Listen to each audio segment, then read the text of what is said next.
Welcome to the monthly meeting of the West Falls Church TSA Study Task Force. I'm Brian Boteo, a planner with the Fairfax County Department of Planning and Development. And first, I'd like to remind everyone that if you are not the active speaker, to please remember to mute your microphone. This helps to cut down on background noises, echoes, and feedback. And I'd like to thank Supervisor Faust for joining us this evening. Supervisor, I don't know if you wanted to address the task force and the attendees from the public for a moment? Happy to do so very briefly. This is kind of a milestone meeting, and I'm excited about where we're at in the process. Come a long way, and I want to thank Dave Werman and the task force members for hanging in there. The staff, I think, has done a great job, and I really appreciate everything they've done. The applicants have been very responsive, in my opinion, and the community is very concerned and, is on top of this. This is the way planning is supposed to work, in my opinion. And so I think everybody deserves a big round of gratitude. We're not done, clearly. But I do want to say that getting to this point is a big deal, and I thank you all for the efforts you've made. I want to thank Ben Wiles, my staff person, for providing leadership that has really made a difference. We got the draft plan and going to present it today, and you're going to. I think it's critical to focus on the fact that we're planning 30 acres or so of really critical land mass in the county, but we're certainly also having impacts or potential impacts that have to be considered and evaluated on a much broader area of the county. And so while the plan is focused on one area, we all want to work together to make sure that this works for everybody. And I think we can do that. If we've done it before, and I think we can in other areas, and I know we can do it here. My understanding is that staff's going to make themselves available going forward, not just to work with the task force, but to actually meet with the communities that are have the potential impacts or the concerns that are living closest to what we're planning to do or hoping to do. And I would just encourage those communities, I know some are probably listening tonight, to take advantage of that. Work with staff. If there's an issue,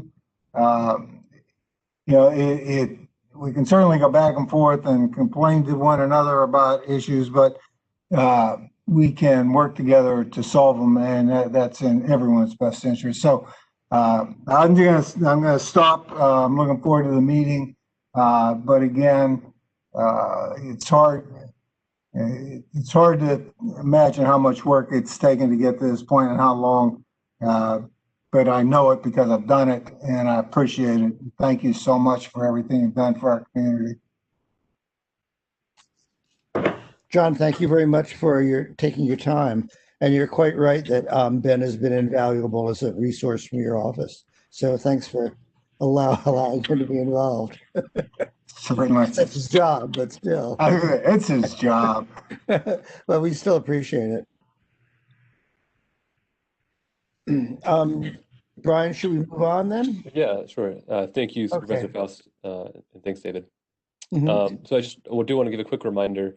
So task force members have video and voice capabilities, but members of the public will not. They'll have to virtually raise their hand to be recognized for public comment during the Q&A portion of the meeting. And so I just want to, let me share my screen real quick. I just want to give a brief overview of tonight's agenda, which was posted online and sent out to the task force members in advance. So we'll begin with the administrative items, which, as usual, includes the adoption of the November meeting summary, a quick review of the plan amendment process, and then I'll turn it back over to you, David, for a run through of the task force role responsibility and to go through the procedures for the next few meetings. Following that, Tim Kutz from the Fairfax County Department of Transportation will have a follow-up presentation on a few items that were discussed at last month's transportation meeting. And then, of course, as you'd mentioned, Supervisor, this is a big meeting for the task force. Last week, we published the draft copy of the plan amendment. You can find it on our meetings webpage, and if you need a link to that, you can please feel free to email me.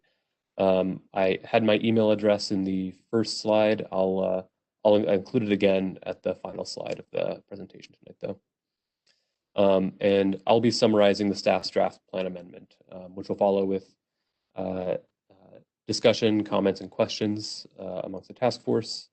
And then finally, at the end, we'll have a comment and Q&A period for anyone attending who isn't part of the task force. And so that moves us on to our first administrative item, the November meeting minutes. Okay, thank you, Brian. We've all gotten a copy of that. I don't know how many of us have sent any changes to Brian. I did suggest one. Paul had about a page worth of changes, and I had some discussions with Brian and Michelle and Ben on this, and I'd like to go over some of them because we collectively kind of think that some of these maybe go beyond what minutes are supposed to be, and I'll get to them, and of course let Paul, discuss them, or any of us discuss them. But I guess I'd like to maybe reinforce the idea that minutes are not necessarily supposed to reflect everybody's argument in great detail, or be there primarily to provide a reference point for any arguments that people subsequently want to make, just to prove that they were actually discussed. I mean, they're really basically a summary of what happened and what things were discussed. And I think that Paul has maybe put more detail in here than we necessarily want to see. And I'm going to leave it up to the task force to, providing, of course, that members of the task force have all read all of these, and I'm not sure whether you have or not, but I'm going to ask you. I think some of these are fairly minor to change. It seems to me the largest one that maybe goes a bit beyond is including this this board resolution as part of the minutes. The problem is not the resolution as such, but whether a whole resolution belongs in the minutes. And I guess I would like you, maybe Brian, to articulate a little better than that, than I am doing, exactly what your position is on that. Well, David, I think, we agree that the minutes, even kind of as we've sent them out, I think they've kind of morphed into something that they really aren't meant to be. It's supposed to be like you had said, a quick, very, very, very brief summary of who was in attendance, what was discussed, what actions were taken. And I think as this task force has gone on, they've steadily gotten longer and longer and included more details than perhaps they need. And I think it's maybe it's probably been a little confusing in terms of what their actual purpose is. So I think that we just kind of need to go back towards what they're intended for. And of course, now that we are holding these meetings electronically, if anybody needs to refer to what had happened in previous meetings, we do post the recordings online. And so, for purposes of for note taking and remembrance of what happens and memorializing that, there are the recordings online for that. Okay. Brian, was it your intention that I should go point by point and see how the task force felt about each one? Will I have the opportunity to respond to each point? Certainly, yes, certainly, Paul. Mm-hmm. May I just, though, because I've been a corporate secretary, and perhaps the standards of the government aren't as they are in the private sector, where board members have a fiduciary obligation and corporate secretaries have a fiduciary obligation. But I believe the point of minutes is to accurately reflect what was said at a meeting, not to present a particular worldview that that backs up a particular area. And I would say that if the minutes are a part of the official record, that someone like other supervisors will be looking through the minutes, but they will not be digging through YouTube videos in order to find what happened. And well, I have, given particular links to specific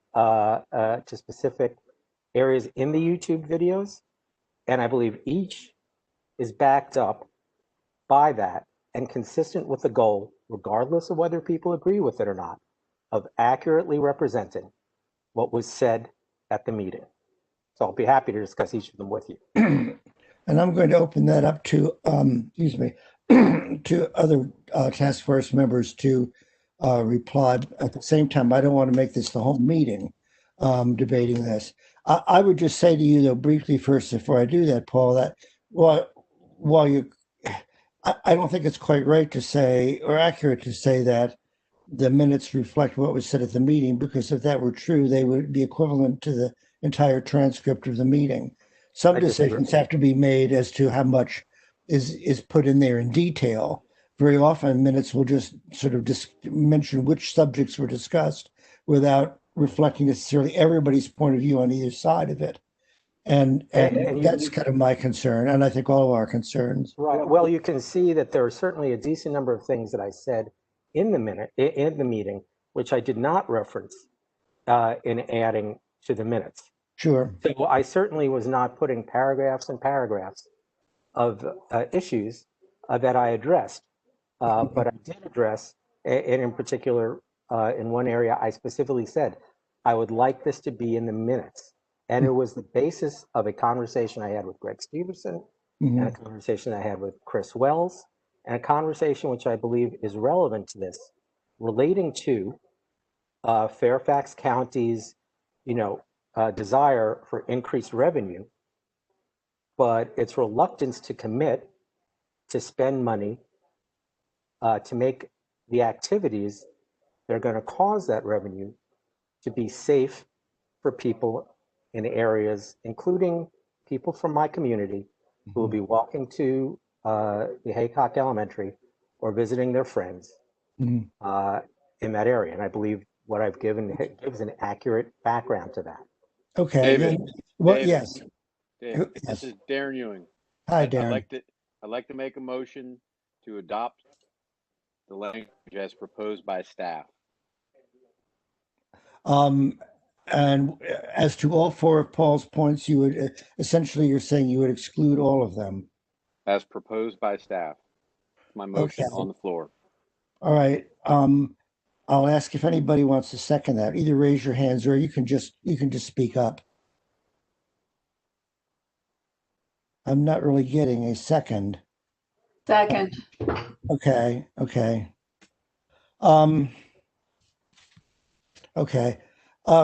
We should then have a discussion of this, I think, before we vote on it, which is, do we want to basically approve this motion, which would basically mean that all of Paul's, I think, 4 different points would be excluded from the minutes, or do we want to discuss them one by one? And I know that would take a lot of time, but there could be a different answer to each one. And I am going to actually just go down the list here and see how everybody feels. I think I know Stephanie and Darren feel right away. I'll call on you last. But for example, Chris, do you have an opinion on this? No, David, we got a motion on the floor. All right, let's go ahead. Let's not, you're dragging this out. It's going to take all night if we go through. Well, motions are subject to debate. I think that's correct, Darren. There's a motion on the floor. No, motions are subject to debate. Excuse me. There's a motion on the floor. If somebody wants to raise their hand and discuss it, they're allowed to. But to go around the room and ask everybody their opinion on each and every point is not how motions are addressed. If you want to address it in a discussion item, Paul, go ahead. We're not Okay. gonna Well, here's my question response to you. I think you're too No, premature in making a motion you're to both discuss out of this. order right now, please. All right. I understand your point, Darren, and it will take time. The only reason that I'm doing this is because I rather consistently don't hear from a lot of people because they don't raise their hands or chime in. So I'm trying to make an attempt to make sure that I'm really reflecting the spirit of everybody in the room. I realize that's another 5 or 6 people. So Darren, I understand, but you know from our MCA years together that whenever we've had a motion that was seconded, you always have a discussion on it. So that's not unusual. Brian, how do you want to deal with this? I don't want this is going to take up half an hour, which is kind of why I was afraid to even get into this. Brian? Hi, David. I mean, I was going to leave that up to you as the task force chair. All right. I'm just going to leave it up to. I'm going to give everybody just about 10 seconds to raise their hand. May I just ask a question? May I just ask a question because there's sure. a circumstance under which I'd be willing to just withdraw it. Is there a way? 2 questions. Is there a way that the resolution of our board can be included in the official record, regardless of whether it's in the minutes? And that is my question too, actually. That was the one thing I was concerned about. So how is that, Brian, appropriately placed in a record so that it wasn't a resolution that's going out to the ether somewhere?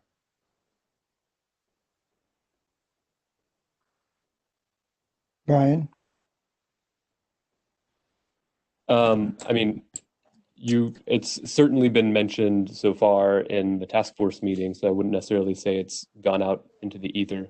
Sorry, Ben, were you getting ready to say something? Yeah, I was just going to say that I think the way that we've done it in the past, and maybe even for this task force, is we can upload the resolution to the task force website and have it housed there, either as part of the documents for this meeting or for the previous meeting, if it's more appropriate. Is that something that is distributed to the Planning Commission as part of the official record? No, but you can make that request. At a certain point, we'll consolidate questions or comments from other organizations, and that all of those could be made part of the record. Well, can we make that a part if we vote to make that part of the official record, and if there is a guarantee that I will not be restricted in providing my comments, justifying whatever my vote is, then I'll be happy to withdraw it. But I want it to be, we have a community of 100 units that is very much affected by the Virginia Tech, development. It is a unanimous vote of our board. And I want to guarantee that the resolution of our board, not my comments, the resolution of our board is included in the record.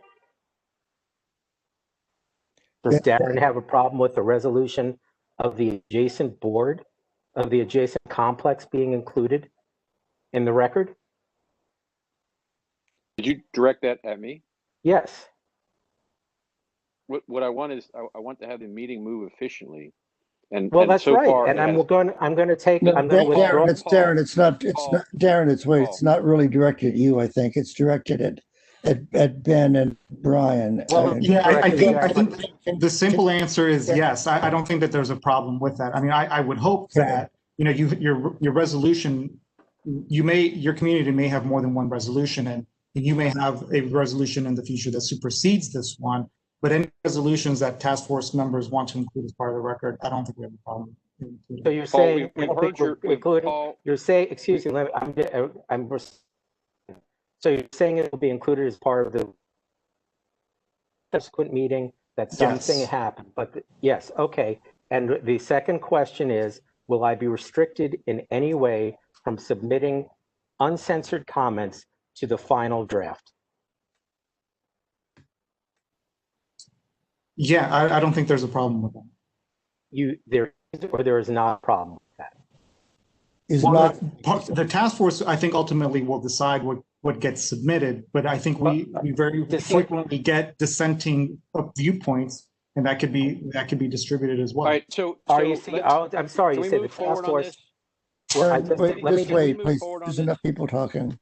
I just want to ask. We are a half hour Darren, you're out of Have a order. I know you discussion. did a motion, but until Darren, listen, until we get this resolved, Paul is not going to withdraw this. And I would like to act on the motion, but I too would like to make sure we are clear when a community submits a motion, exactly how that gets in the record, because that's actually at the heart of a lot of the problems here, where I think Paul has felt that in order to get the thing considered, he's got to make it part of the minutes, and that should have to be the case. I agree with you. And then That is an accurate statement. I believe there's an official viewpoint that is being pushed forward, and all I want to do is make sure that that's not. And the two ways it can do that is to make sure that the resolution unanimously adopted by the village's board of directors is part of the official record, and a guarantee that I will not be censored in giving what probably will be dissenting views after it's adopted. And then if those two guarantees are made, then I will withdraw the resolution. I will withdraw my amendments, and won't even ask for other people to withdraw theirs. They can say whatever they want. I don't view this. All right, Paul, do you feel that you've gotten that? I think Ben kind of twice told you he did. No, Ben said something the second time. It's like, well, the task force decides what's going on. No, I would like, and we have the supervisor here. Does the supervisor believe he's the elected official? He's the one who swore an oath. Does the supervisor believe that someone should be allowed to provide uncensored comments as part of dissenting views? Or are they going to be censored? I'd like to hear what our elected official has to say. John, could you? Well, there's, in 13 years of doing this, Mr. Rothstein, I don't think I can think of an example of where we censored anybody. You have an opinion, you express it. You may not be in the majority, and so your opinion may not be reflected in, and I don't know that. I mean, I'm coming into this cold, but your opinion may not be reflected in the task force report because you're just one voice. And we have many voices that need to be heard, and the majority will ultimately prevail. But anybody in the community, and I mean somebody who lives in Springfield, if they want to have their voice heard as part of a record of anything that comes before us in a public hearing, all they have to do is submit their comments. The ideal way is to submit them to the clerk, who then distributes them to every single member of the Board of Supervisors. But once the clerk has them, they're in the record.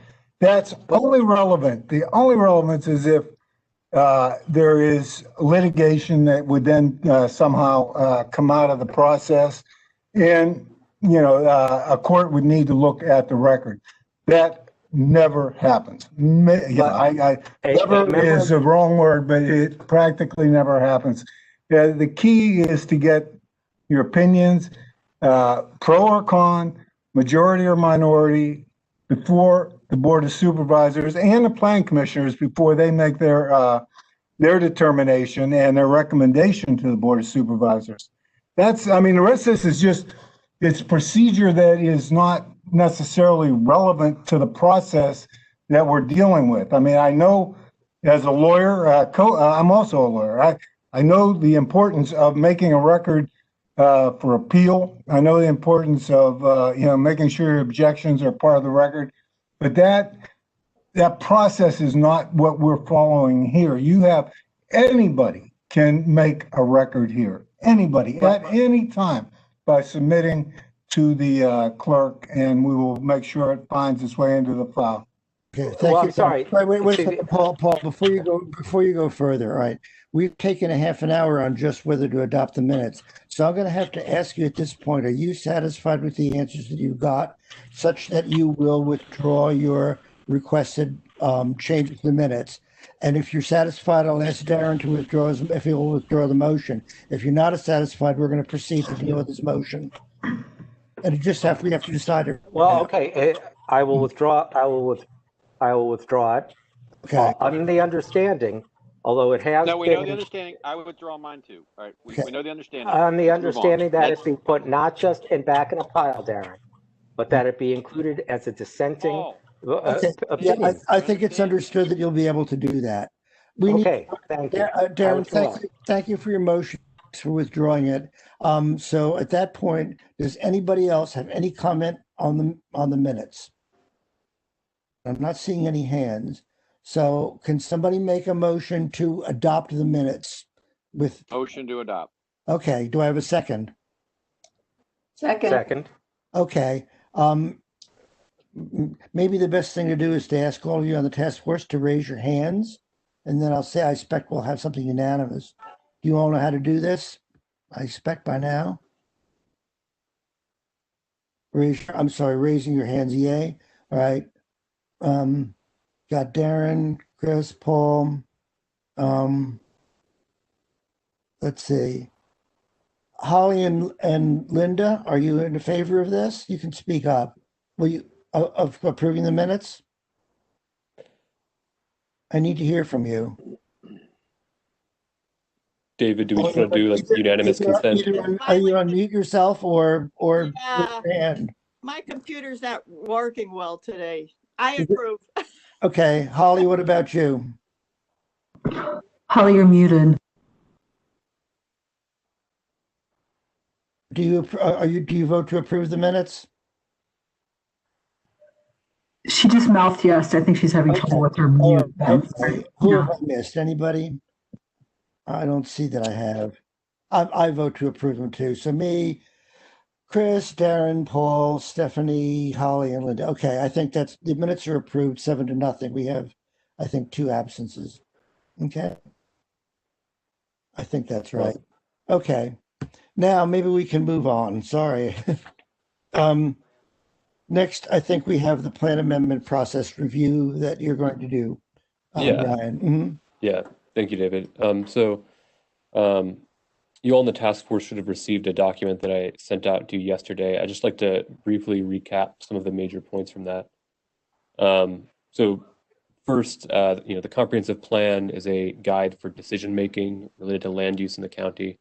I know there have been kind of some questions about, what the comprehensive plan's place is in this. So just wanted to give a little more guidance there.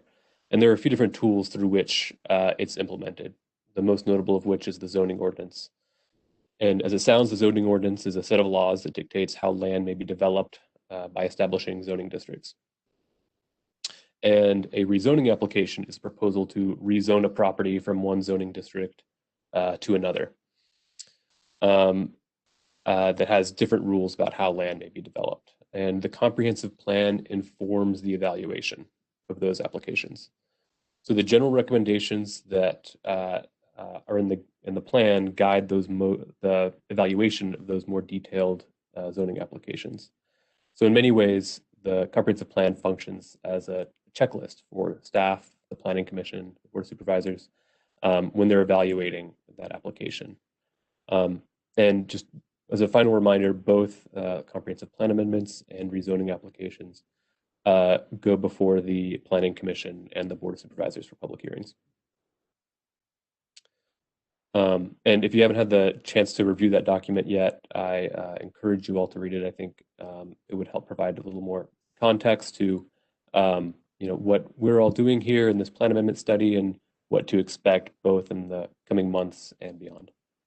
Brian, I've read the document, but that chart is not in the document, is it? It is not. No, the presentation will be posted online, so that the chart will be there. Fine. I'll let you continue. Thank you. Yep. And then I'd like to also quickly go over a timeline for the next few months of the planning study, which I know was included in that. So as of this month, you've all received the draft comprehensive plan amendment. Today, our meeting is mostly going to focus on introducing that draft to you all. And as I noted in my email to the task force last week, I've also invited I've also invited all the members of the task force to arrange one-on-one meetings with me over the next, prior to the next task force meeting, so in the course of the next few weeks. I'll, of course, be as flexible as possible to accommodate your schedules. And staff from FCDOT will actually be able to join those calls as well for any questions related to the transportation recommendations in the draft amendment or for the transportation Did analysis. you hear all that? Um, I gotta make sure I'm on mute here. Nope. Darren, was that you? Because somebody who just spoke was not mute. I think that was Darren. Okay. Not on mute. Okay. Admitting to anything because I wasn't on mute. So thus far, our monthly meetings have largely been led by staff, or in some cases by the developers when they've been presenting their concepts. Beginning in the new year, though, the monthly meetings will largely be task force led. So David will go over those procedures and expectations for the task force meetings beginning next month in a moment.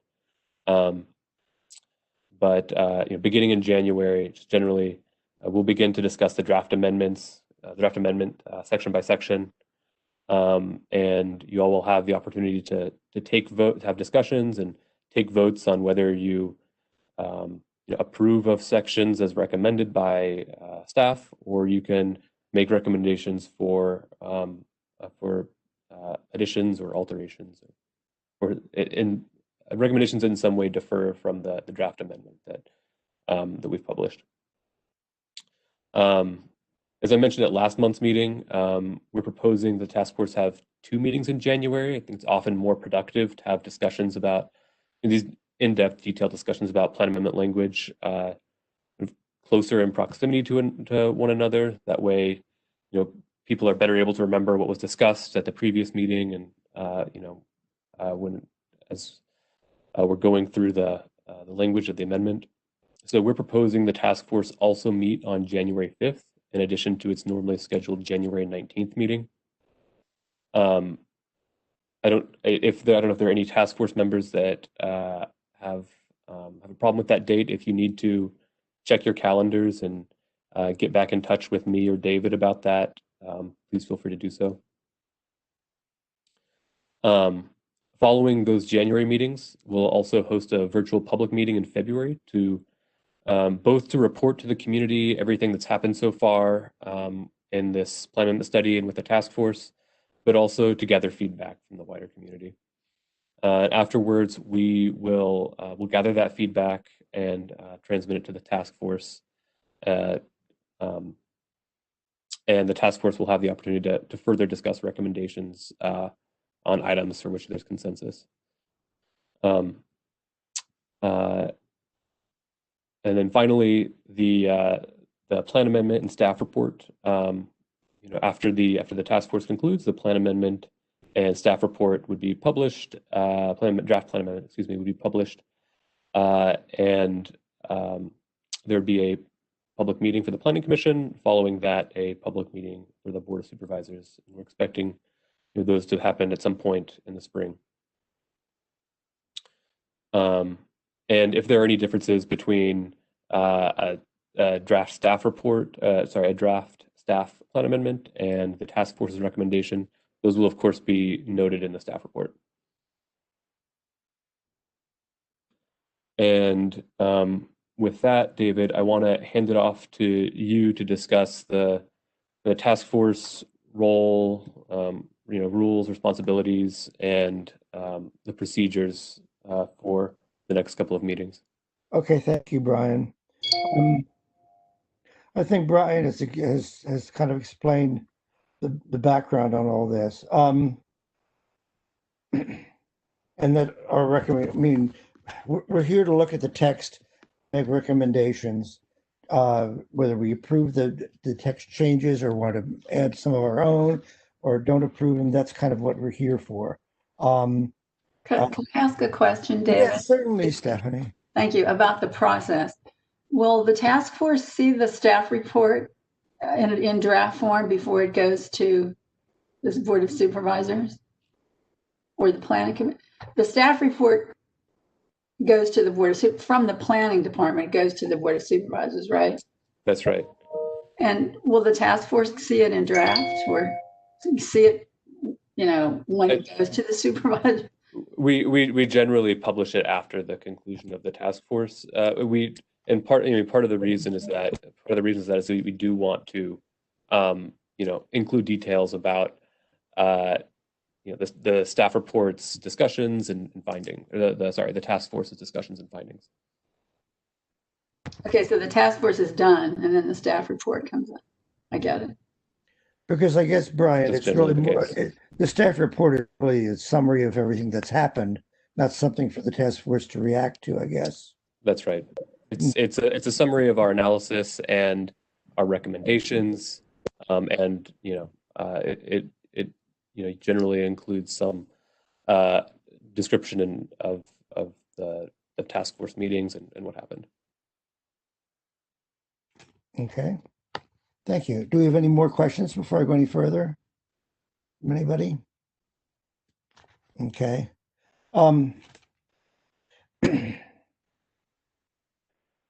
So this, I can't remember if Brian just said this or not.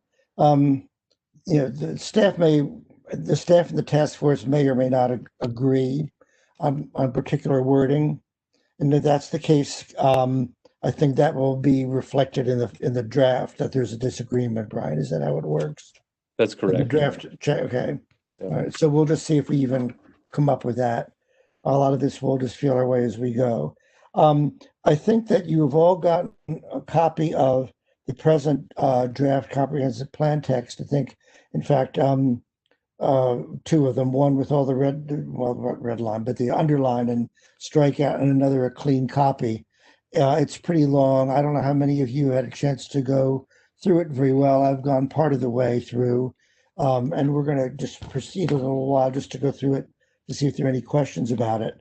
But certainly before we meet again on January 5th, try to be quite familiar with what is being changed so we can discuss if we agree with those changes or want to add things to them. I think, Brian, you've already talked about scheduling a one-on-one time. I don't think I have to go over that. And I don't know if you mentioned this, but if there are any comments you have before the next task force meeting, which is the 5th, please get them to Brian by 5 o'clock Thursday before, which I note is New Year's Eve. And it's probably the most exciting thing you'll do this New Year's Eve. So, or at least reading them is probably the most exciting thing Brian will do. So anyway, if you can do it just because comments that we have, that'll give them some time to circulate it to the rest of the task force before the meeting. During the meetings, the way I will proceed is go section by section through the plan amendment. And for each topic, I'm going to ask everybody on the task force if they'd like to discuss it or make a recommendation. I know that my effort tonight to try to get everybody involved would have probably been a disaster, but I'm going to do that when we're discussing the draft changes, text changes, because sometimes I really get a lot of silence from everybody on the task force. I'd like to make sure that nobody is feeling like they can't speak up or that they're intruding or that they don't have time. Other people, some of us talk more than others, but everybody's entitled to time. So if you don't speak up, I'm going to actually go through the list and call on you and make sure you have nothing to add. And I intend to do that for every section when we go through this in January. If there are any changes, if you have any problems with them, that kind of thing. Let's see. Because this can really get out of hand, I will probably make an effort to just make sure that everybody gets one chance before I call anybody a second time. So you'll get 2 or 3 minutes to comment on something in that section before I move on to somebody else. And when everybody has commented, if somebody's got additional comment, time permitting, we will call on them. But I do want to get a little more equity in the discussion of these prospective changes. If at any point anybody feels like we've beaten beaten a dead horse here or exhausted the subject matter, just raise your hand and or kind of make a motion. We can table it or we can continue the discussion. I probably will go over some of this again before we start on the 5th, because now and then you may have forgotten a lot of this. In fact, Brian, maybe some of this I ought to maybe revise and just put in a form to send to everybody, if you think that's a good idea. Yeah, I think that may make sense, and it might be a good idea to go over it again in January. I think so, because going over it all now, people aren't going to remember that, and I think actually having something written that people can refer to would probably be a good idea. So I'll take the responsibility of revising this document a little bit to get it to people.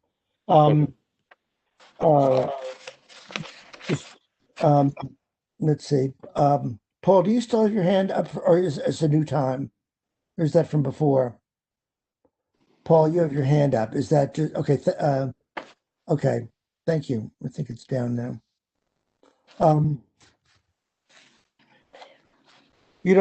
Brian, I'm really thinking it makes more sense, rather than go over all this now and have everybody forget it, that I communicate this to the task force in a written form, so they kind of know what the rules are ahead of time. You okay with that? Yeah, sounds good to me. Okay. Why don't I do that? Because we have a lot of other things to discuss, and I don't think people will completely incorporate all this tonight in their minds. So Okay. if that's true, then we are at the transportation follow-up part of the meeting. That's right. So we can hand it over to Tim Kutz from FC Dot for his presentation. All right, thanks.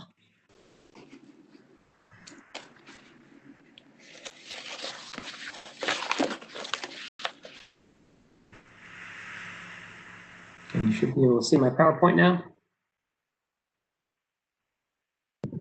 Yeah, can I stop you just a second, Tim? I'm trying to see. No, I'm sorry. From time to time, I keep seeing Paul's hand up, and then I see it go down. It's down again, so I think we're okay. Go ahead. I actually do have a quick question. Oh, are we not doing community comments this time? We've consistently done them. We're going to do them only at the end because we wanted to get through this, but we will do them at the end. This is the way we used to do them, and the last few times I think we put some of them up front, but I think because of all the things we wanted to get through, we were going to wait on it this time. Okay, thank you. Okay, thanks. Go ahead, Tim. Okay, thanks, David. Sure. All right, so we wanted to come back tonight. We touched on a number of transportation items last month, and so we wanted to readdress some of the things we talked about, specifically a summary of what we found in the Transportation Impact Analysis, TIA, and speak a little bit about the scope of that report, and then sort of follow up on some of the offsite concerns that were raised. There are a number of concerns that we've been hearing over the past several months about pedestrian and bicycle connectivity and safety from the surrounding neighborhoods. And so we want to look at addressing some of those concerns. And then we'll have some time afterwards for some comments and some Q&A. So you saw this slide last time. It's slightly modified. This is something that Bob presented. And this takes a look at the proposed improvements that would decrease delay with this plan amendment. So some of those would be changing the lane configuration at Great Falls Street. That's here at intersection 12, modifying signal timing at various intersections. Of course, the new signal and reconfiguration of the intersection at Route 7 and Chestnut Street. And then one that we are looking into currently, you may recall that there was an issue on Grove with a level of service of F and a higher delay with the plan amendment scenario. So we're looking at possibly what a turn lane on Grove. So coming up Grove, the westbound approach to Haycock Road, what a turn lane might do to improve the LOS and improve the delay at an intersection. And the reason behind that is that a lot of people who are trying to make the turn onto Haycock Road would be stuck queued behind someone making the left turn. The left turn is the one that experiences the most delay. So since there's not space to get by that person, you're going to have a longer queue for anybody also trying to turn left. So adding a turn lane addresses some of that issue. So this is data that was taken from the TIA and put into a chart to kind of summarize the findings between different scenarios. So you can see level of service and delay. The delay is in seconds in parentheses for the year 2019 existing conditions, and then the year 2030, both the current adopted plan and then what you see in the plan amendments. And this is taking into consideration the mitigations that are being proposed that on the previous slide. And so I want you to focus on the comparison between those two scenarios, current plan and plan amendment, and in particular the highlighted intersections. These are where mitigations are being proposed. And you can see, as I mentioned, intersection of Haycock Road at Grove Avenue. This is showing the westbound approach, as I mentioned. You can see that versus the current adopted plan, things actually improve for that intersection in terms of LOS and delay. And that is, again, due to adding that capacity for that turn lane. Similar situation for some of the other improvements that are being recommended. You can see here at Chestnut Street and Commons Drive, you're going from a D in the current adopted plan. And with the plan amendment and the mitigations that are proposed as part of the TIA, you see that that level of service and that delay improves. And so another way of looking at this and looking at the analysis is looking at peak hour traffic. So looking at the actual numbers of vehicles traveling through the intersection. And again, in this table, we're looking at the current plan in year 2030 versus the plan amendment scenario. And one thing you'll notice is that sites that are, intersections that are directly adjacent to and within the site are the ones where you're going to see a higher percentage increase in traffic. So again, on the left, you're looking at vehicles moving through the intersection in the AM peak hour, and then in the PM peak hour in the current adopted plan. On the right, you can see the percentage increase in the number of vehicles moving through that intersection in the respective peak hours. And so oftentimes, as a general rule of thumb, when you're scoping out a project like this and a transportation analysis, anything above 5% you're looking at is trying to institute some sort of mitigations. That's a more significant impact. And you can see as you move farther away from the site, as naturally you would expect, traffic disperses, there's less of an impact. So taking, for example, Great Falls Street and Haycock, that's at the outside northeast end of the study area, you can see that over the current plan, between the current plan and the plan amendment, there's a 1.4% increase in the number of vehicles that are moving through in the AM and a 2.2% increase in the PM peak hours. And so to equate that, 1.4% increase would be approximately one vehicle every 2 minutes, in addition to what is there today for the entire intersection. 2.2%, that would be roughly a vehicle every minute. And that's, again, for the peak hours. So we speak about these things because it's not to say that the concerns that were raised aren't valid ones. There's a lot of concerns raised in particular about pedestrian connectivity in the surrounding neighborhoods because, frankly, the connectivity is very poor in a lot of areas. And this is just a few examples of those scenarios here. Northbound Haycock Road, approaching the I-66 bridge on the left, and then the other side of the bridge on the right, looking up towards Turner Avenue. There's hardly anywhere to walk. And this is around, again, an area we're proposing a lot of development. And then the image in the middle, northbound Shreve, looking at Route 7, a major regional trail is just to the south of this. So while we may not be able to address a lot of these concerns, these offsite concerns within the plan amendment process here, we're looking at the two sites for modern Virginia Tech. We do have some general recommendations, I would say, in the transportation section about improving offsite connectivity, but they're general recommendations. If we want to get into more specifics I did mention last time we're looking at a West Falls Church active transportation plan, active transportation being bicycling and walking. That is where we're really looking to try to prioritize making some of these connections, improving some of these connections.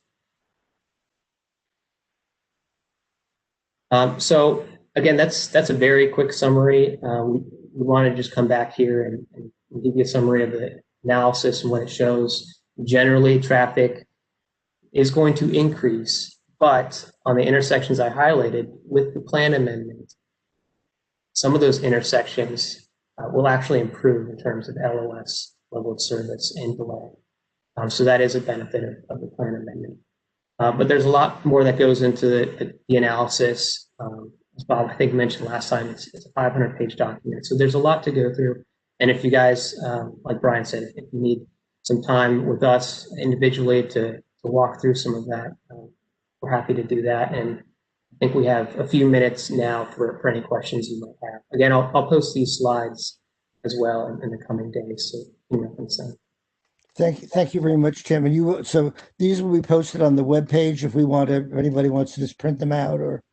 Yes, absolutely. And we have a link at the bottom here to the TIA submission. Right, which, as I understand it, is very long and difficult to penetrate for most laymen. So, okay. All right, so now I'm going to open it up to questions. Does anybody in the task force have a question here? Yes, I raised my hand. This is Stephanie. Yes, Stephanie. Sorry, I didn't say. Mm-hmm. Yes, so the intersection of Route 7 and Otwood Road, it's failing now and in the future, but you're proposing mitigation by changing the signal timing. How does that work exactly? Is it longer signal? Are you waiting longer on Otwood, or are you waiting longer on Route 7? Which direction is being changed?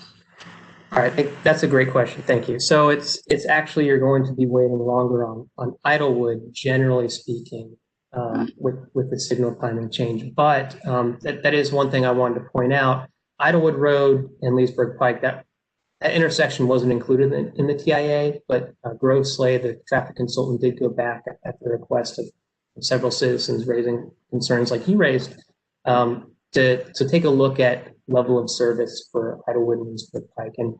And that's sort of the similar situation, as I mentioned, with the other intersections, because you would be doing the signal timing adjustment, looking between the two scenarios, the current adopted plan versus plan amendment. If you did that, you could actually improve the level of service and delay at the intersection. Again, existing today, it's a level of service F and the AM, as you mentioned, and E and the PM. And it would likely remain that way and get slightly, but not too noticeably worse with the plan amendment scenario. And this is discussing the experience of drivers on Route 7, not Idlewood Road drivers, right? Route 7 would get the longer green. Generally speaking, Route 7 would get the longer green, but this level of service takes into account all approaches. It's the average, the signalized, it's the average of all the approaches. So level of service does take into account Idlewood as well. So you're saying Idlewood Road approaches would be improved too? Yes. So again, this level of service is an average. So you're looking at Idlewood Road approaching Route 7 from either side, and then Route 7 approaching Idlewood Road from the other side. So you're looking at 4 different approaches, and the level of service is the average delay of all those. All right. I don't want to belabor this. I just don't understand how changing the timing, you're only going to change it for one side, right? For one direction, or on one of the arteries, not both. Stephanie, this is Bob Pecora. Yeah, so when they do the signal timings, it's looking at the overall intersection for all 4 approaches, as Tim was mentioning. So the signal timing, given that Route 7 is still like the primary route, there might be more favoritism towards Route 7. But that's something when we are working with the developers and with VDOT, they'll be looking at seeing what we can do to mitigate the side streets, which is Idlewood on both sides. So given your concern and others' concerns, it's like maybe that's something we can work with VDOT on adjusting the timing differently for that. So not to the detriment of Route 7, which carries the most traffic, but also to accommodate Idlewood Road as well. So it's the fine tuning of that signal timing, and then when we look at that intersection, we're looking at all the intersections down to Haycock and Route 7, and then on all the other intersections, signalized intersections going upstream towards Tyson. So we're doing the signal timing for one intersection, but we're looking at it overall. So all of them have to be adjusted. It's a science to an extent, but it's also just looking at which one can we do with give and take and all that. So and this mitigation option that's presented here with signal timing, just changing the amount of green time or something, that's one approach, but that's still something that has to be approved by VDOT. And that's a longer answer than you probably expected. So, Stephanie, are you okay with that answer? Or do you want to follow this up? Well, I don't think this is what I think that we're going to have to be looking at adding turn lanes. I mean, I think it's going to need more than that, but that might be beyond the scope of this particular planning. Yeah, and that raises a good point, Stephanie. You know, I did include that intersection here as well, and looking at the percentage increase over the current plan with the plan amendment scenario. The impact from this site, the modern Virginia Tech sites rather, is minimal. And so that's not to say there's not a problem at Idlewood. There clearly is in terms of level of service and delay, but the likelihood of it being totally addressed and fixed through this process, I think is unlikely. But again, not to minimize the concern there. I'm not minimizing it. Thank you. I know you're not minimizing it. Okay, you okay, Stephanie? I mean, or do you want to? You finished? I understand. Thank you. Great. I see Paul has his hand up, and I just want to make sure that we don't have somebody else. I do want to make one clarification here. I see a couple of our attendees have their hands up, who are not participants, panelists. Brian, I think we're going to have to ask them to request that they stick around to the end, and we'll have them address it now, or is it possible to allow questions from the audience on this particular segment now? Tim and Bob will both still be here at the end, so I think we should address it at the end. We should make sure that we have enough time to get through the information tonight for the task force. Okay, so and Tim and Bob had their emails up as well, so they're of course available to be emailed. Okay, Paul, do you have your hands is down now? I think. Do you still wish to speak, Paul? Maybe that was up from last time. A couple of people seem to have trouble raising their hand. Linda, for example, do you have anything you want to ask here? Linda, are you with us? Can you unmute yourself? And Holly, I mean, if you two are having computer problems, I want to make sure you're not having a problem raising your hand or chiming in. Can either of you speak up? Well, this is not promising. Brian may be able to unmute. My hand doesn't work. Oh, I'm sorry. That's okay, Linda. I hear you now. I just wanted to make sure I couldn't get my. I don't know what's wrong with it today. Well, if you're not doing that, please speak up.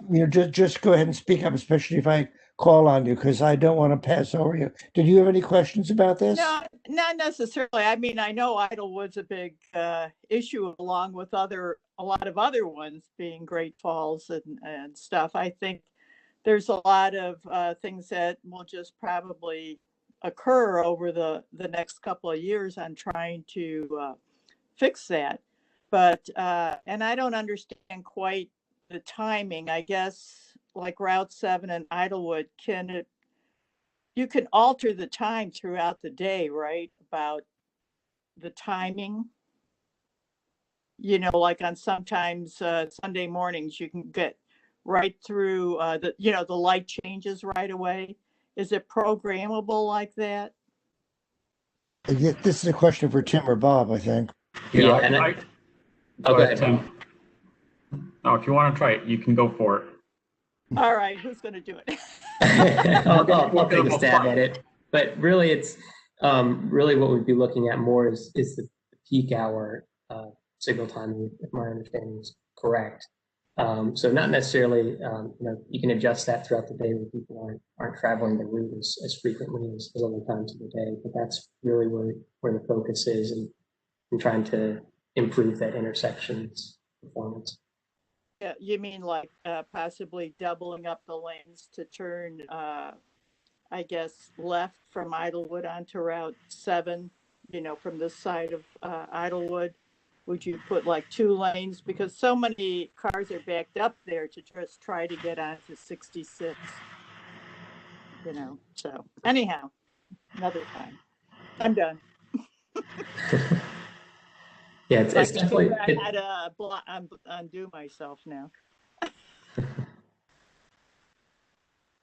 I was just going to say, in regards to those 2 questions, it's definitely more of a specific thing that we'd have to look, as Bob mentioned, we'd have to look at it with MDOT, and not necessarily tied to this plan amendment per se, but not an easy answer.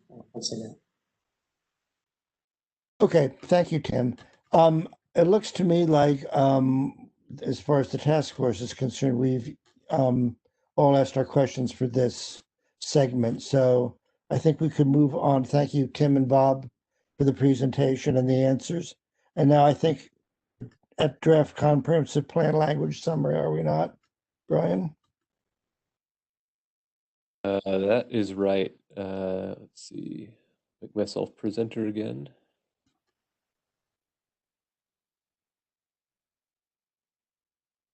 And thank you, Tim, for that presentation. Thank you, everybody, for the questions. All right, is everyone able to see my screen? I can see it. All right. So it's the night you've all been waiting for, at least. I guess maybe the second night you've all been waiting for after last month's transportation meeting. As you recall, over the course of the last 2 years, we've studied the existing conditions for West Falls Church, the study area and the surrounding area. We've looked at the impacts that the proposed development is expected to have. We've seen developer concepts. We've reviewed existing county policies. And moving forward, all of that information will inform your discussions regarding the draft plan amendment text. So last week, I sent you all in the task force a copy of or as you mentioned, David, 2 copies of the draft plan amendment, one that has strike-throughs and underlines, and a clean version. Both of those have also been published on the study website. For anyone in the public to view. As you saw from the strike-through version that I sent you all last week, we're proposing many changes to the currently adopted West Falls Church Plan. But I want to make sure everybody recalls. Think back to our October meeting. I mentioned there are 3 different types of edits. So they're editorial, formatting, and substantive changes. So I know you may notice a lot of strike-throughs and underlines. Many of the edits we made, for example, are editorial in nature. So they were rewritten to make sentences clearer or remove redundancies, or to update terminology and references to other county policies that have since been updated as well. We'll go over the new format of the plan in a moment, but we've also made many formatting changes. So many of the strike-throughs that you may see in the track changes version aren't necessarily true deletions. The substance of the text was simply moved to elsewhere in the TSA plan.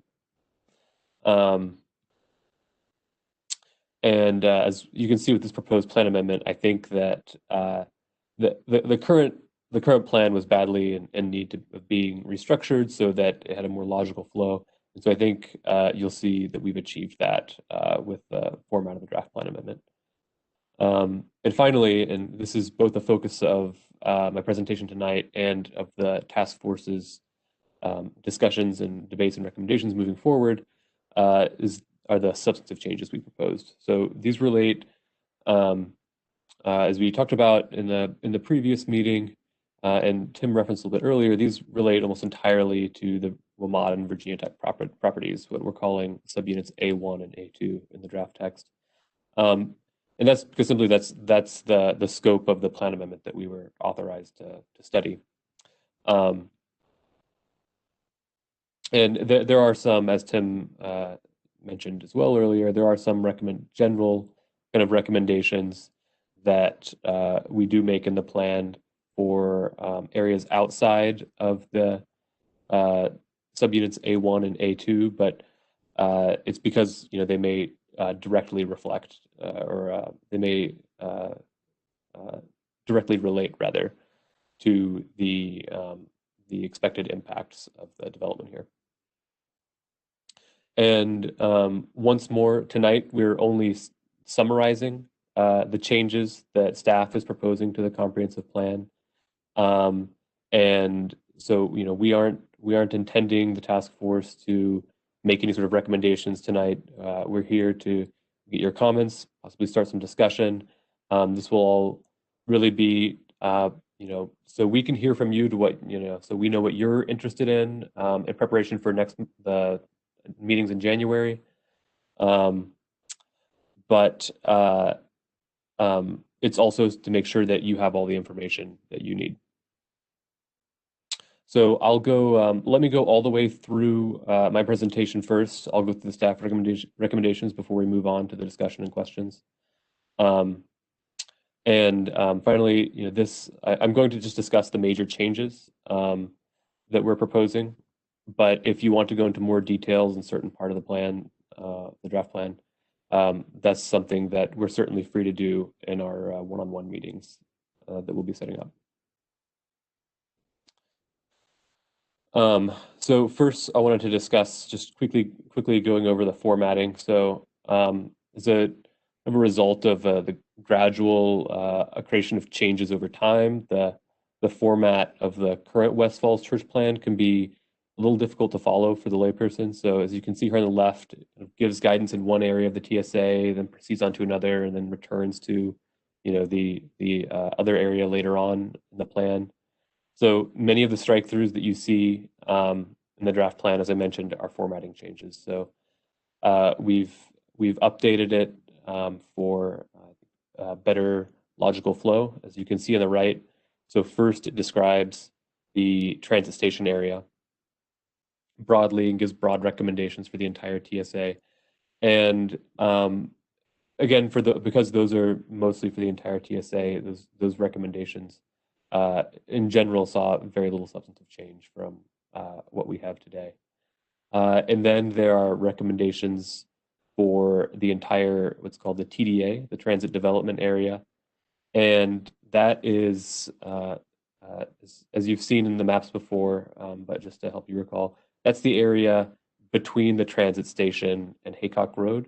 And then a little bit of what's called Land Unit B, which is just on the other side of Haycock Road from the transit station on the south side. And so there are the TDA wide recommendations, and then it follows with the land units, which in general it goes from more general to more specific, with the more specific parts nested inside the more general parts. And then following that with the recommendations for the rest of the transit station area, land units B, C, and D, which were untouched from the current plan. And so to start going through the substantive changes, so I want to begin with the land use changes that we're recommending. So the difference between the current and proposed land uses in subunit A1 or the WMATA property are shown here. The overarching cap on development for each site is the floor area ratio, or the FAR. And for WMATA, it's proposed at a 0.96 FAR. For this site, that's approximately 1,004,000 square feet. Within that limitation, a certain amount of residential office and retail use is recommended, as you can see here on the right for each of those. And those are all subject to that FAR cap.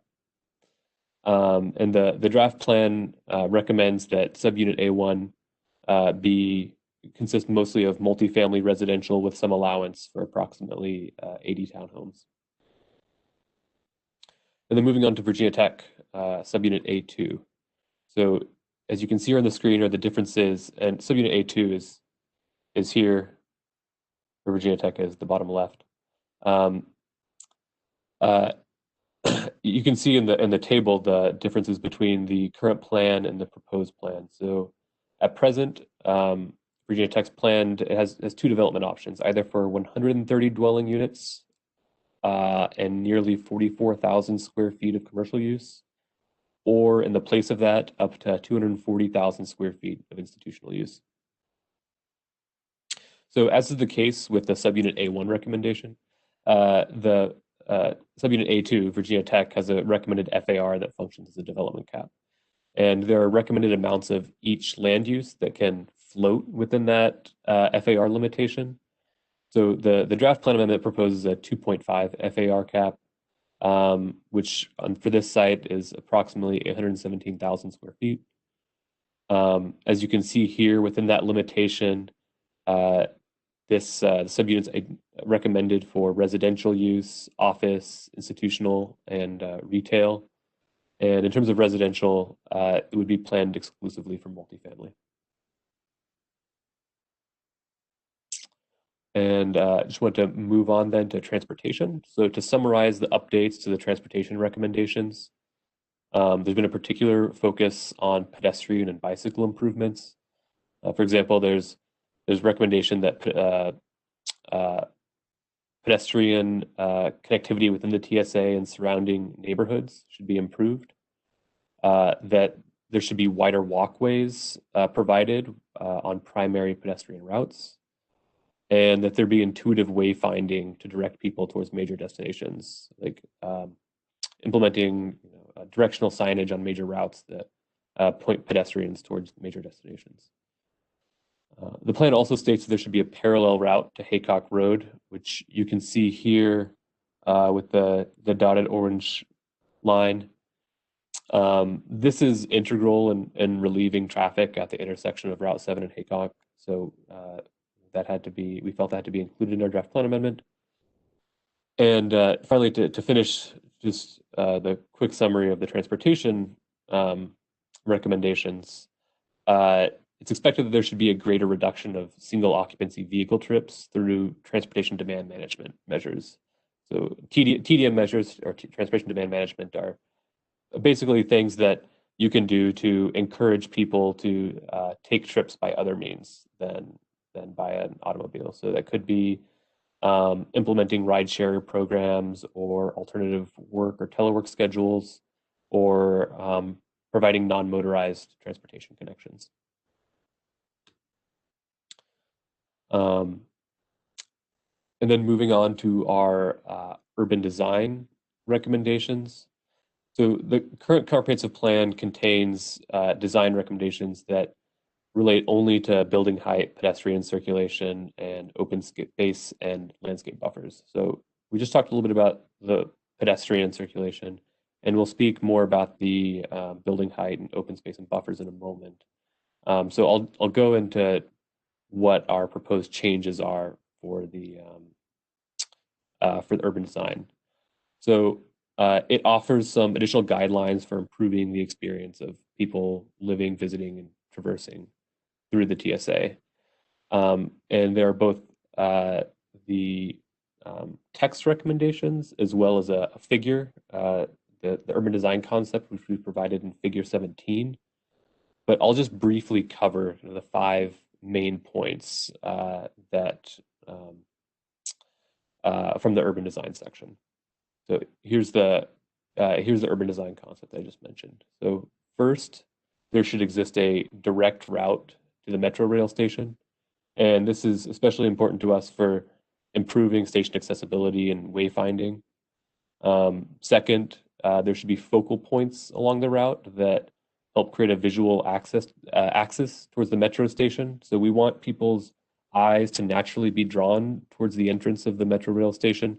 And this could be a number of things. It could be a building face. It could be a piece of public art. These are kind of very general level recommendations. It's not prescribing a specific thing or even a specific block layout here. Third, there should be a series of nodes and open space along the main route. So this helps to both create a better visual connection to the metro, but also concentrates those activities along the primary route. And you can see those here being noted with the green and asterisks. And again, these are just kind of broadly representative of a park or a open space. It's not necessarily this is the exact shape and size and configuration of the park. And fourth, the building facades should form a street wall. In other words, buildings should be oriented toward and located close to the street. This makes for a kind of a less confusing environment for the pedestrians, and again, is all about creating a better design for wayfinding that is intuitive to navigate. And fifth, site design should minimize the visual impact of the parking garage. So this is a major departure from the current plan, which states the parking garage should be the tallest structure within the TSA and kind of glorifies the parking garage. We want to take the attention away from that and towards the more pedestrian-friendly, pedestrian scale parts of the site.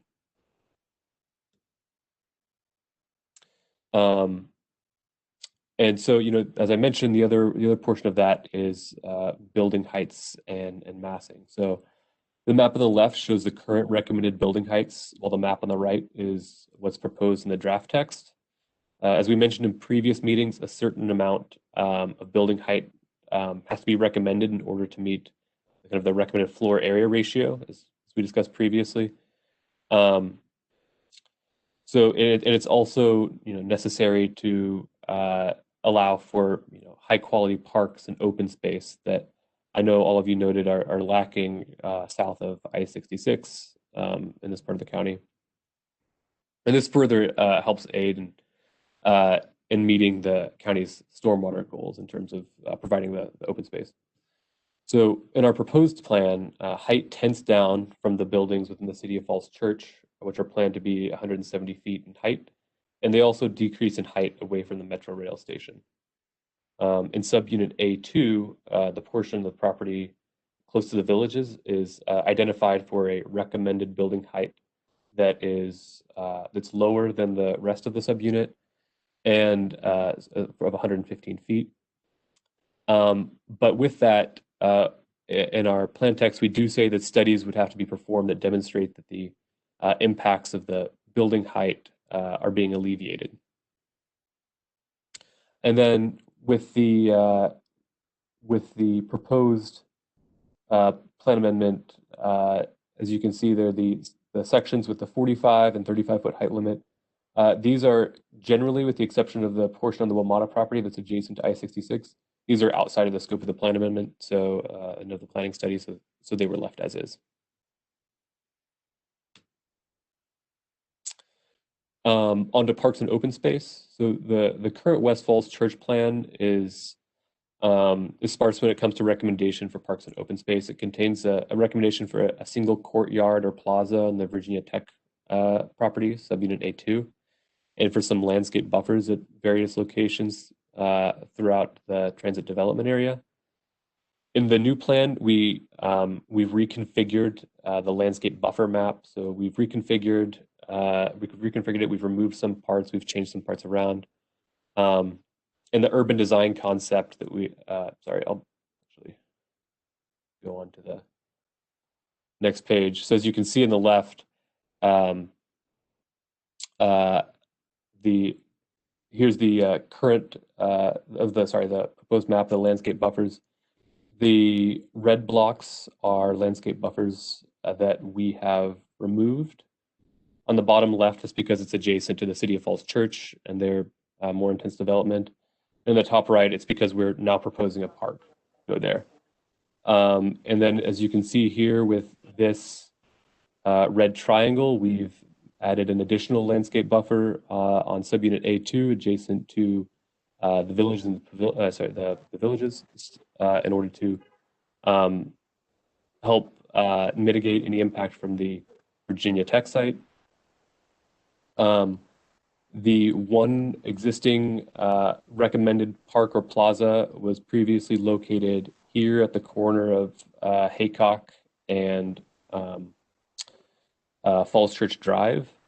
That's been replaced in our draft plan with 4 recommended parks. So the series of parks along the main route to the metro station, and then the park adjacent to the recreational park adjacent to Haycock Road and Metro Access Road and I-66.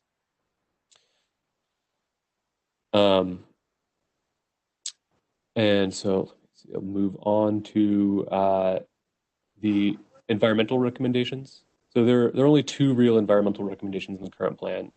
That energy conservation features be provided for residential uses, and that the county's best management practices for stormwater are used.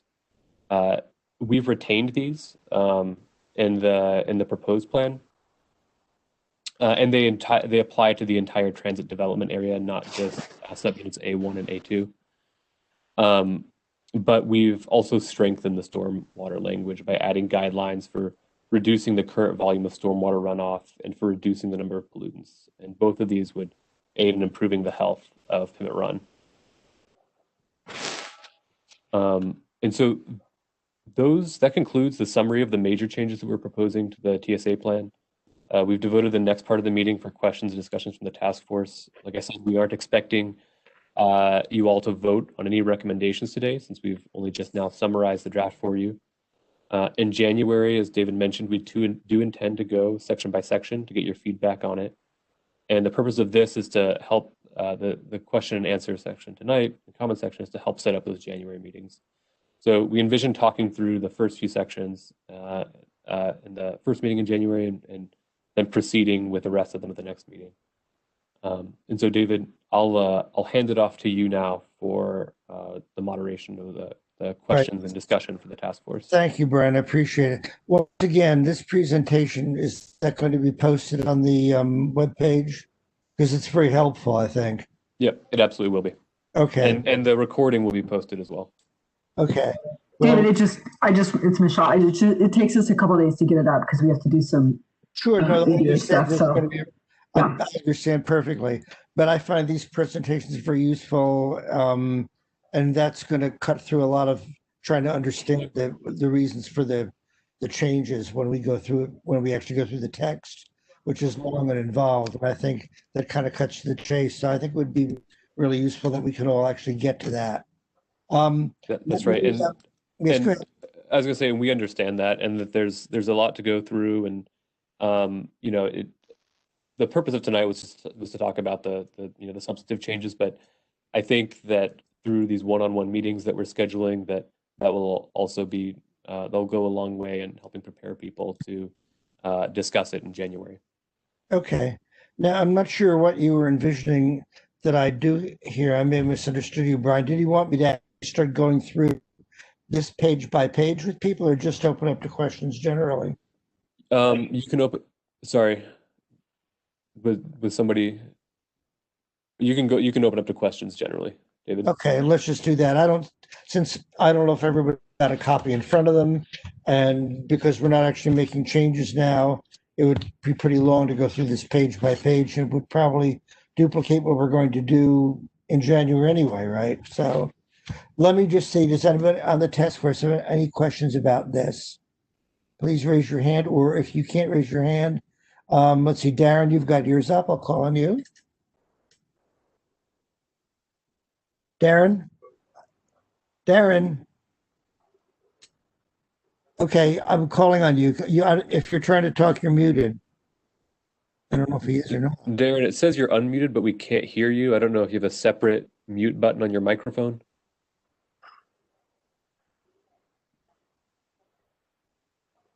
Darren, can you hear us? It looks like he's on the phone. Does he have to press *3? Unmute. He certainly was able to communicate. He was able to speak earlier. Appreciate.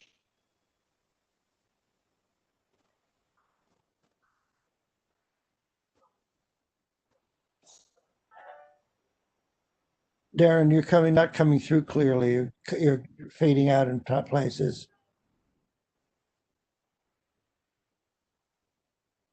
You want to try again? I'm not sure what to do here. If you're having a problem, Darren, maybe we should just let you try to figure out what it is, and I'll call on some other people in the meantime. Or if you have a question, maybe you can put it in chat form. Do we have a chat thing here? Yeah, we do. Darren, can you put it in? Okay. Can you hear? Can you? All right. Let's go on a second here. I've also got, let's see, Paul and Stephanie. All right, Paul, I'll let you go next. Yes, could Brian, can you go back to the figure that has the app with 115 feet? Yes. Okay. All right, can you see it? Yeah, I can. Yes. Yeah.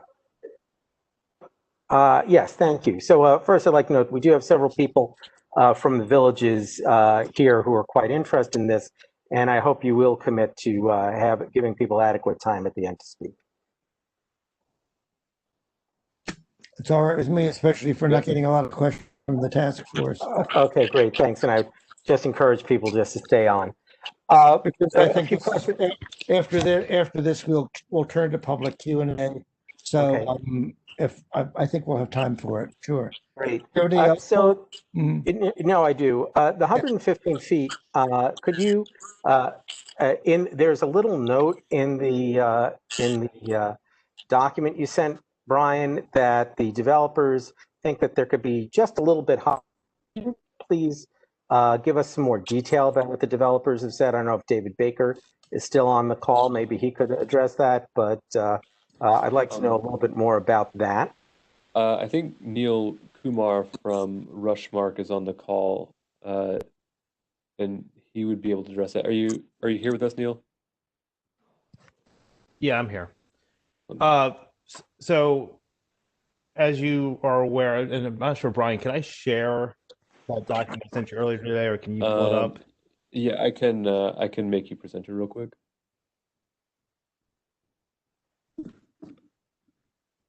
How do I share my screen? Here we go. All right, it says I'm now the presenter.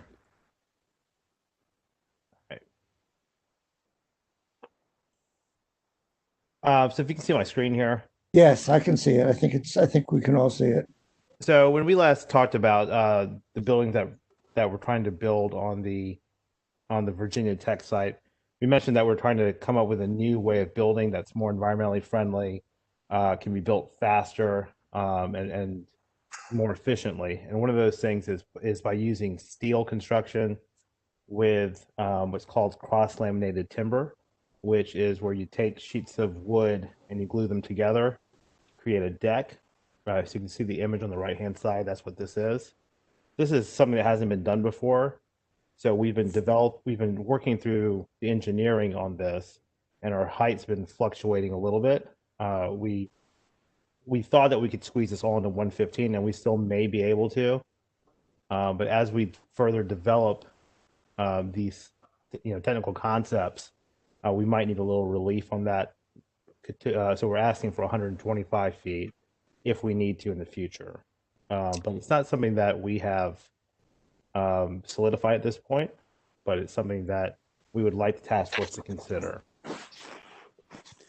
So we're the adjacent community to this, and we were originally given something that said 135 feet, and then we're given something that I suppose was supposed to be some sort of compromise for us that was going to be 115 feet. But now we're hearing that really the request will be 125 feet. Is that correct, Neil? That's correct. So, but what we were trying to do architecturally is taper this down towards your community, because we are sensitive to your height. So let me walk you through just a couple real quick slides. One thing, this is a slide showing the topography of your community. The villages is on the top here. This is the existing Virginia Tech site. So most of the your elevation is roughly at 398. The Virginia Tech site actually goes up to 415 feet. So roughly 15, 20 feet higher than your existing community is. Part of our plan, we're actually taking that grade down by basically taking out that hill that exists there today. So when we say 125 feet or 115 feet, it's not from the top of that hill. It's from an average grade of 400 feet, which is about 20 feet lower than what's out there today. So this is showing a plan of where we think the residential building will be sited in relation to your community. And, generally as a planning concept, the height of a building should be roughly the same distance to the adjacent buildings. That creates a nice street feel. So as you're walking down the street, it doesn't feel like it's too low or too high. And so as you can see here, and this also allows an ample amount of sunlight to to hit the ground. These are general planning principles that are used pretty commonly. You can see in this demonstration here, existing village condos is anywhere from 205 feet to 176 feet away from where we're siting the Virginia Tech building. One of the other things that I think I'd like you to note is that we're actually pulled the building 66 feet off of the curb, which should allow more, an increased distance between the condos and the residential building. This also gives us, 60 feet of planting area to help screen the building. We could have brought the building closer up against the curb or closer to the property line, but we actually pulled it back in deference to your community. And I want you to see that. In this section, you can kind of also see what we've done is we cut through the two buildings. So as if you're on Haycock, looking at the development on the north of Haycock. On the far left, you see the City of Falls Church parcels going up to 175 feet. And then it's a natural taper down towards existing village condominiums. So we have 175 feet of the height in the City of Falls Church parcel going down to 145 feet. And this is demonstrating 125 feet, but 115 will obviously be a little bit lower. And then the existing community is roughly 190 feet away, or as you get closer towards Haycock, that distance shrinks to 174 feet. What you can also see here is how what's hashed in here is the existing topography and how the building will actually sit down into that. So it actually takes that grade down to help decrease the effect on your community. So kind of a blow up of what that might look like is this. So this is once again demonstrating 125 feet, 145 feet in the rear, and it shows 190 feet to the existing condominium community. So we think that this is actually pretty responsive to the existing community, and it respects light and air. So, if 190 feet through here is quite a bit of distance to give it a nice big open feel. And we think that that's a very reasonable thing to ask for. If I may make just a comment or two, because we have people on the phone here. We are the most affected complex by this. First, I keep on hearing these references to Falls Church. I just reject that because the only existing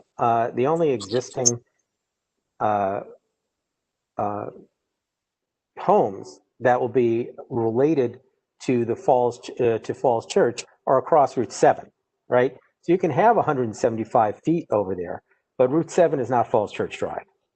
So and secondly, you tell me if I'm wrong, the Falls Church is a separate jurisdiction, and it is not subject to objectives 8 and 14 of the comprehensive plan that you've accepted. They're a separate jurisdiction. There is no current housing that's even close to being as close as we are once all the building goes on there. So, you know, I'd prefer not to hear any more about, oh, geez, look what Falls Church is doing. But if I've made a factual statement that is inaccurate about either the existence of current housing in relation to the Falls Church site, or the comment that the city of Falls Church has nothing to do with the objectives 8 and 14, as well as others that are in the comprehensive amendment, please correct me. I was mentioning the city of Falls Church heights really as it pertains to your overall feel. You know, as you're walking down the street, you don't know if you're in the city of Falls Church or you're in Fairfax County. Which is what this slide is kind of demonstrating, is there should be a natural rhythm and flow to the streetscape as well as the skyline. So, you know, it does crest. Whether or not anything happens on the Fairfax County side, the city of Falls Church parcel will have some taller buildings. And we think it's a natural progression for that height to come down towards the existing communities, which are, you know, 150 to 200 feet away. Great. We can bring it lower too. We can achieve that. So, you know, we've also thought about that as it pertains to the gates at West Falls, which I also believe is in Fairfax County. I might be wrong on that, but I thought it is. So we're actually West Falls is totally separate from any of this development. The one who's on the front line of this is the villages. So, but it's also in the context of what's in your neighborhood and is what you see as you're walking down the street. And so excuse me, both of you, I'm going to interject here because this is the kind of back and forth thing that can go on for quite a while. Right. And I think, and I think Neil has explained what they've done and why he thinks they've made an effort. And I think Paul has explained why he doesn't really think that's adequate. So I think we don't, you know, mind, Paul, I don't like cutting you off, but it's the kind of thing we know how you feel about it. And then Could I just ask one other question? Because this will be, how many stories does that, it seems like we have an 11 to 12 story building adjacent to our complex. Is that correct? So the wing as we haven't fully designed this building, but we're envisioning that the wing that's closest to your community be 9 stories. And the one that's on Commons, I believe, is 11 or 12 stories. Okay. So these aren't gargantuan buildings. These are pretty modest. Well, everything's relative, right? It's a 9-story building next to a low-hanging complex like ours. Everything's relative. I mean, Northern Virginia is full of suburban sprawl where like that. Okay. So we see I think we see the issue here, and we're not going to resolve it. I think we both see where you stand, and it's certainly something the task force can consider when we're going through all this. Thank you, Neil, for the explanation. David, can you hear me now? Can you hear me now? Yes, Darren, actually, yeah. I can hear you. And just before you speak, let me interject one thing. We had one thing in the chat. I think you've already seen Chris had asked if these can be made available. And I think, Brian, you're saying that you have them where they be posted up? Yeah, we can post them online. Yeah, because Chris, you're right. They would be very valuable for everyone to be able to see this. And Darren, I'll turn to you again if you think you've got your problem solved. I believe so, and I apologize for no problem. Go ahead. So I wanted to thank Michelle, Brian, and the rest of the staff. You really did a knockout job incorporating my concerns into this new plan amendment language.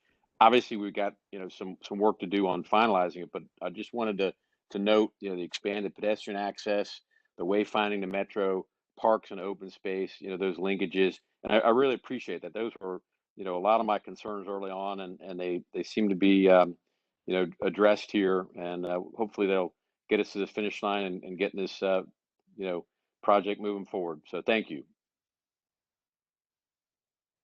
Okay, thank you, Darren. If you're through, Stephanie has got her hand raised. Go ahead and unmute, Stephanie, unmute yourself and speak. Okay, sorry. I have 2 questions. One of them, again, is process. So these one-on-one meetings with the task force and the staff, Is that okay? I mean, have you done that before? Isn't it all supposed to be, public participation? And I don't understand how, because we weren't supposed to have meetings even among ourselves that weren't on the public record. What's the purpose of that? I'm not complaining about it. I'm just asking how it's, how it's allowed now. The purpose is so that we can kind of go into more depth on specific questions that task force members may have that they don't necessarily want to may not feel they want to go into detail into, and with the rest of the task force and the public in attendance, that maybe I think is perhaps more minor, or if sometimes we give an explanation and you may not think it may not fully answer your question, but you feel like you have to move on for the purpose of the meeting. That's the purpose of it. But if you don't feel like you need to have a one-on-one meeting, no, I applaud the purpose. I'm just surprised that that the process permits it. Well, yeah, and this isn't. I mean, we aren't discussing any information that isn't already out there. Okay. And we aren't there's no decision making going on. Decisions. Right. Okay. Then my other question was about. So Brian, you had put up a slide that showed some areas kind of on the fringes that you would recommend they remain at 35. I forget what the 35 is now, the height maybe. Yeah, those areas were not part of there's the part on the WMATA parcel adjacent to I-66 where it's the forested area today. And that would remain at the 35-foot maximum height recommendation. And then the other parts at 45 and 35 feet are the villages and pavilions. And so they're not part of the comprehensive plan amendment. They're not part of the study. And the same with the properties on the other side of Haycock Road.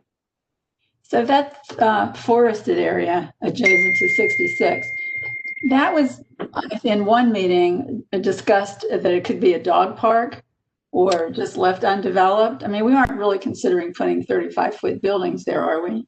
That's not our expectation. It was retained from what the current plan is. I know the grade of that area makes it difficult to build there anyway. And we do, and as I mentioned in the urban design recommendations, we do still have a recommendation for a park in that area. Oh, good. Now, because I think that should be addressed as not just left the way it is. Thank you. Thanks, Stephanie. Before I go on to anybody else, Paul, Stephanie, and Darren all have their hands up. I'm assuming that's from previous questions. So please take them down unless you have a second question. And I don't see anybody else from the task force who has a question right now. Darren, do you have another question? No, I think it's down. Just trying to check, sorry. I don't see any hands up now from the task force.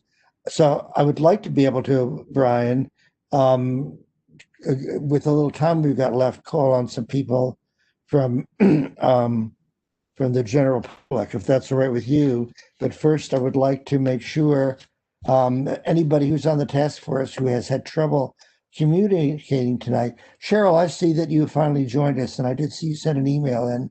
Do you I know I'm catching you cold here. Do you have anything you need to do? Would you like to ask about this? I don't know how long you've been sitting in. Cheryl? Thank you, David. I've been here for a while. I don't have any questions, and I apologize for being late. No, don't worry about it. I'm sorry you couldn't join us sooner. Anybody else, Linda or Holly, or anybody who's had trouble technologically getting involved here? So I don't have you speaking up or putting up your hand. Paul, do you have your hand up again? I do, but it's okay, I'm not seeing any other hands. I'll give you a chance. Okay. Okay, I'm not, actually, this is not for me. I just wanted to read a message I got from someone from our community who had to leave. I see that. Please go ahead. So this is from Lauren May, who is someone from the Villages. And let me just read. I am a public member, but unfortunately need to leave the meeting now. I'm a resident of the Villages and want to make sure everyone is aware of my concerns. per land use objective 14 policy C and H, I believe that 115 feet is too high for the building on the Virginia Tech side and would especially object to 125 feet. And I believe that the ability to shift even more parkland to serve as a buffer between the buildings and the village should be explored. Thank you for your consideration. Thank you, Paul. I did see that. Appreciate it. Brian, can I turn to the public now, or do you need the questions? No, it's up to you. You're the well, chair, so I will I'd let like you. to. I just didn't know if you had anything that you felt we needed to cover before I did that. That's all. Nope. Okay. I'm trying to remember how I look at the whole list of attendees here. Oh, here we are. All right. Be the bottom right. I'm going to first call on Nancy McFalls, who had her hand up pretty much, I think, as soon as she signed in. So if you can unmute yourself, I'll call on you now, Nancy. Still there? Hi, I'm here. Thank you so much. I appreciate it. Go ahead. I've attended the last couple meetings. I live off of Great Falls Street in Westmoreland. I'm in that little area. I'm right outside of the 5 to 7 minute walk area, although I'm a fast walker. And I just want to recognize, or have the committee recognize, that cars come from distances farther than 5 to 7 minute walk. So our neighborhood is already a cut through area. It's really an area that Supervisor Faust has been trying to help us with, but the timeline for help is usually very slow. There's a lot of process involved, but he's keenly aware of the issues, especially on Great Westmoreland. I just would really beg you guys to put human safety, and this is specifically the VDOT folks, human safety is over the importance of cars. So the metrics that were cited today, I believe by Tim, talked about how the light speed could be, we can move more cars and the traffic lights will be a little faster. That does nothing to protect people who live right off of these streets. And these are residential streets. The second thing I'd ask is that you could classify, really don't just look at those as the metrics, look at the characteristics of the street. If it's a street with retail and businesses, that's a more appropriate place to move cars versus a street that just has little driveways and houses along it. And then my last point was from last meeting, I had asked about the Falls Church City role in all of this, because the only improvements to Route 7 that I've heard involve a traffic light or two. And in fact, that will just address moving the cars further into Falls Church City. And then there's so many choke points after that. It doesn't look like there's any other improvement to Route 7 to actually be an efficient corridor for traffic. And what ends up happening then, all these other cars use Waze to figure out an alternate. And the alternate is our little residential streets that don't have sidewalks, have very few crosswalks. They're very narrow and they're dangerous. Thank you. That's all I had. David, you're muted. Sorry. Thank you, Nancy. Appreciate that. Yvonne Shaw, is that it? I will call on you if you can unmute yourself. Yvonne, are you there? Yeah, thank you. Go ahead. Can you hear me? Yeah. Yes. So I'm a resident in the village, so I've attended several meetings as well, and I just want to express my concern similar to what Paul just read to the panelists. So to me, I really feel concerned with the high building built right next to our community, especially my unit is literally facing the Falls Reach Drive. So I don't know how it's going to be like when there is a high-rise building right there, and also the Falls Reach Drive will be expanded, adding like one more lane, things like that. So I just want to make sure my concern is heard, and I want to make sure we have a nice and a safe living environment. Thank you. Thank you, Yvonne. Appreciate it. Holly Wade, if you can unmute yourself. Thank you. You were. There you go. Go ahead. There we go. Thank you. I just wanted to echo that too. I'm also in the villages and have participated in a few of these meetings. And I do remember there was a presentation that showed the shadow study of the buildings and how they impacted our community. And I was wondering, if that's been updated to reflect the 125-foot proposed building, because I believe when we first saw it, it was 115. And if we could see the changes in the shadow study for that. But again, just with the concerns with the other participants who live in this community, having a building that tall next to us and looking at some of the developments in other places in Falls Church, where it is a residential community and some of the new buildings are 5, 6, 7 stories. I can't possibly imagine having the lowest point of this new building be 9 stories and have it not look like it's eating us up. So those were my concerns. But again, if there's a place where I can see the shadow study, or if that's been updated to reflect the different height parameters, that would be great. Thank you. Thank you, Holly. Brian, is there some way that you can be accommodated on that? I'm not sure we've seen a shadow study yet for that building. I know they had previously shown like a conceptual render, but I'm not sure we've seen a shadow study. In the draft plan amendment that we published last week, we do say, as I mentioned earlier, though, for that 115-foot height maximum, we do say that a shadow study should be performed to demonstrate that any impacts on adjacent developments, such as your or communities, or are alleviated. And so that was done to as we said, to be responsive to concerns that you and your neighbors have voiced. Okay. I'm going to move on now because we're getting more. Oh, sorry. Sorry, David. Sorry, can I just respond to that real quickly? Yeah, sure, Neil. I'd be happy to come to your community and walk you through slides and some other imagery that we have of what we're proposing to help make the villages get a little more comfortable with what we're proposing, or at least have a better understanding and hear their concerns directly. So we would welcome that opportunity. And will that be studies, Neil, or just artistic renderings?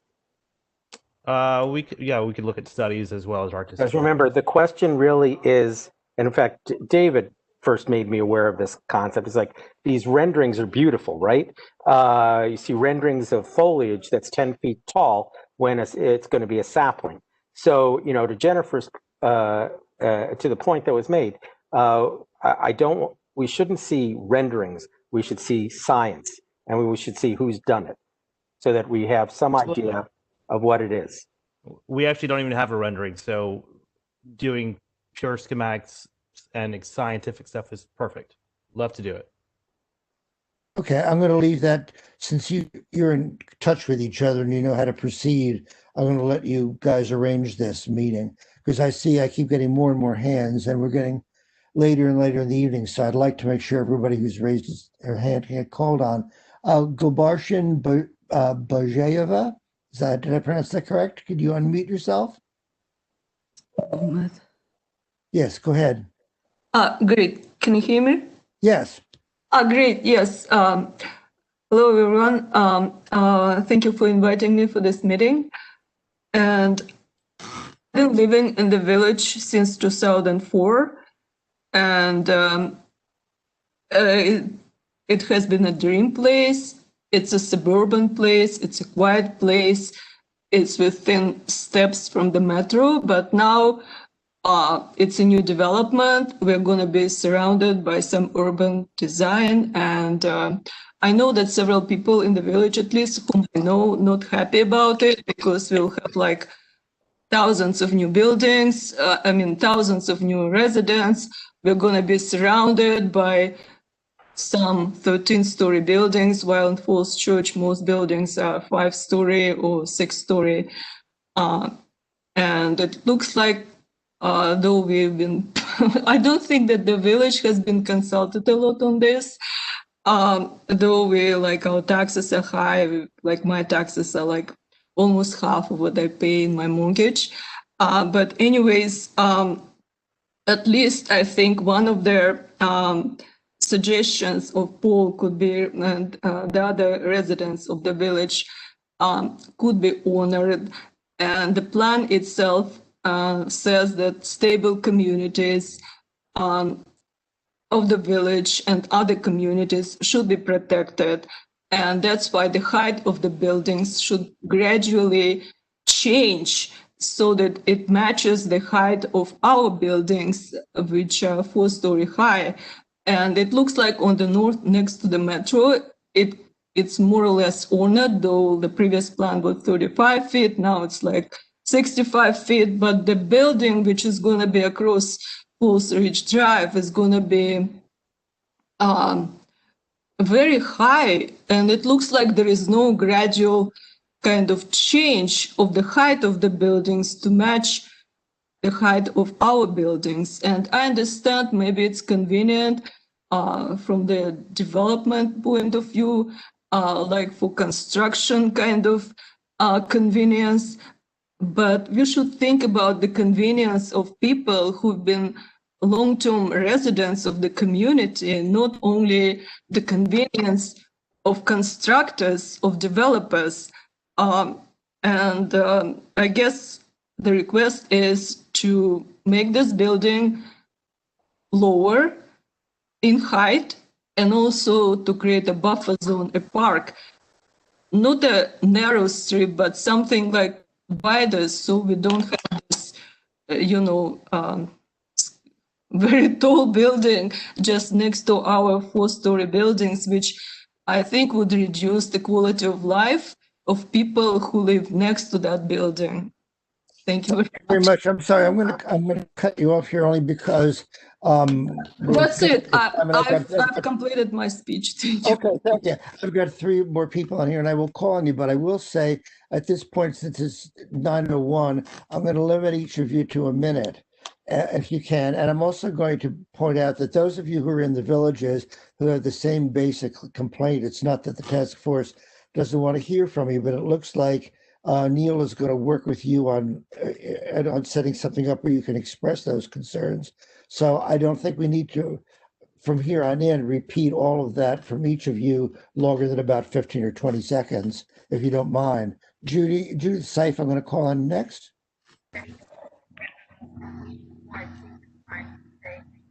Judy, you're unmuted. Yes, I was very impressed with the language, the plan language. And as some of you know, I was involved in the first task force over 30 years ago. And we did try to put in some of the very same comments that you have about the surrounding neighborhoods. I was also very impressed with the pictures you showed earlier showing the kind of crummy conditions for walking from the 5 to 7 minute range along Haycock Road.